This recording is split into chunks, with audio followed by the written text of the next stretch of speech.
Radhe Krishna friends, आपका दिल से स्वागत है हमारी और आपकी चैनल आइडियल मेमोरियल प्रोफिशिएंसी पे, जहां पर आपके सारे टॉपिक्स की अंडरस्टैंडिंग होगी crystal clear and I will try my best for that. क्योंकि अगर किसी भी चीज़ को अच्छे से समझा जाए तो उसे याद रखना थोड़ा आसान हो जाता है। So without wasting much time, let's get started. Hello and welcome back. History of medicine के थर्ड पार्ट या फिर थर्ड वीडियो में आपका स्वागत है। सबसे पहले हमने देखा इंट्रोडक्शन, फिर हमने डेमोनिक और स्पिरिचुअल कॉन्सेप्ट देखा और आज हम देखने जा रहे हैं कॉन्सेप्ट ऑफ कॉन्स्टिट्यूशंस। क्या कॉन्सेप्ट है कॉन्स्टिट्यूशन बनने का, और जो भी है मतलब होम्योपैथी से रिलेटेड देखते हैं इस थियरी में क्या कहा गया है। So let's get started to the video without wasting much time. As curse of God is the cause of disease and the magic as the medicine, the priest become the first doctor in the history. हमने जैसा कि spiritual concept में, demonic concept में देखा कि God का कर्स यानी श्राप वो कोज था डिसीज का, और मैजिक मेडिसिन का नाम, मतलब मेडिसिन की जगह पर मैजिक चलता था। तो जो प्रीस्ट थे, जो संत साधु महात्मा थे उस समय पे, उन्होंने फर्स्ट डॉक्टर की तरीके से काम किया, मतलब फर्स्ट डॉक्टर कहलाए हिस्ट्री के। सो हिस्ट्री में जो सबसे पहले डॉक्टर की पोजीशन जिनको मिली, प्रोफेशन जिनको मिला, अथॉरिटी जिनको मिली, वो थे priest.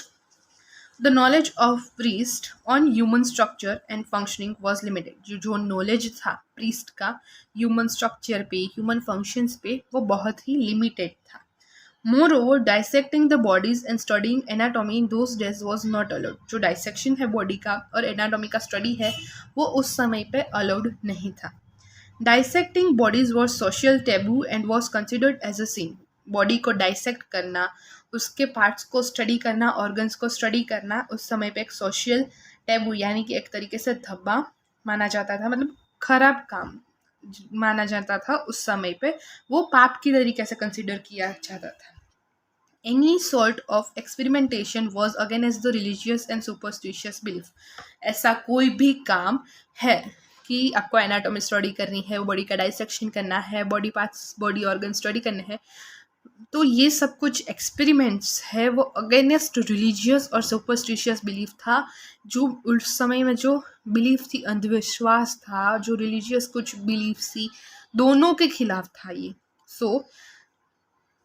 So imaginative speculative theories were found by the priest. और इसीलिए इमेजिनेटिव यानी इमेजिनरी, स्पेक्यूलेटिव जिसके फॉल्स, जो थियरी फॉल्स है या फिर किसी भी रीजन पे, फैक्ट पे बेस्ड नहीं है, ऐसी थियरीज फॉर्म की गई प्रीस्ट, उस समय के प्रीस्ट के द्वारा, which further supported their superstitious belief.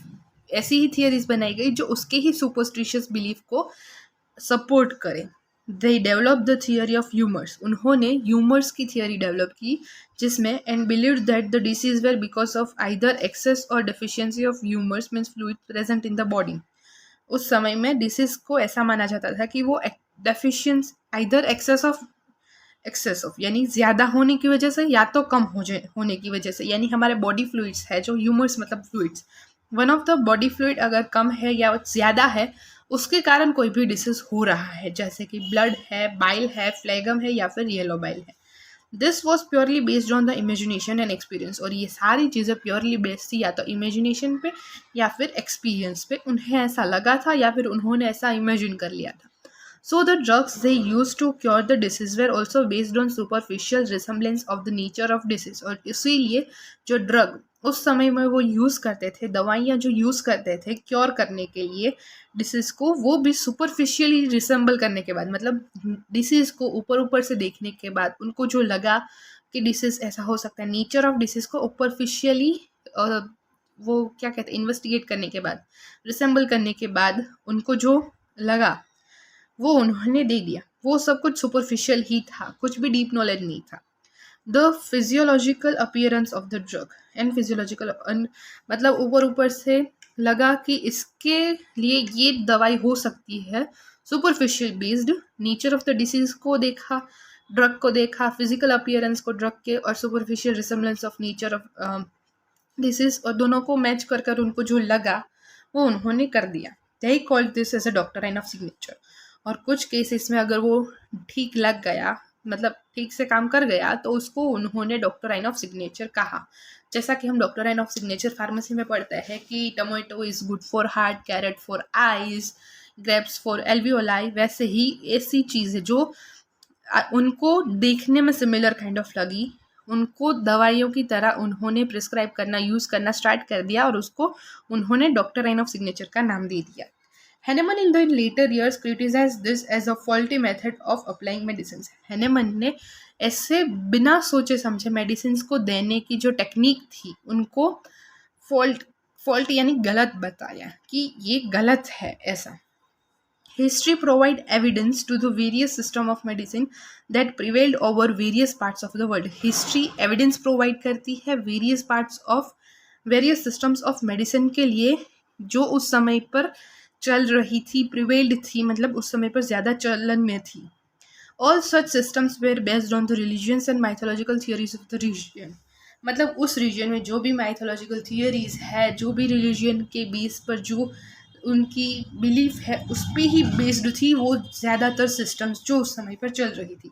Some important ones are considered below in order to understand the philosophical views of ancient physicians. कुछ चीज़ें हम आगे यानी कि नेक्स्ट टॉपिक्स में पढ़ेंगे जो हमारे लिए उस समय के जो एंशिएंट फिजिशियंस थी उनकी जो फिलोसॉफी थी, वो फिलोसॉफी यानी कि सिद्धांत फिलोसॉफिकल व्यूज से इम्पॉर्टेंट है। फिलोसॉफिकल व्यूज जानने के लिए यहाँ पर कुछ सिस्टम्स हम स्टडी करेंगे। Okay, so this is what the concept of constitution is. अब in the next video we will going to start from one system of the medicine, यानी एक के बाद एक हम देखते जाएंगे कि कब कौन सा सिस्टम चल रही थी और वो सिस्टम की क्या फिलोसॉफिकल थिंकिंग्स थी, क्या एंशिएंट टाइम पर चल रहा था और वगैरह वगैरह। Okay, so without wasting much time ये वीडियो को ख़त्म भी कर देते हैं एंड मिलते हैं नेक्स्ट वीडियो में। तब तक के लिए bye bye. Thank you so much guys for watching this video till now. और अगर यह वीडियो आपके लिए थोड़ी सी भी हेल्पफुल हुई है then please like the video, share the video, subscribe to our channel ideal memorial proficiency. और आपके जो भी सजेशंस है, रिव्यूज़ है, कमेंट में ज़रूर बताइए। I will be grateful for that. Thank you.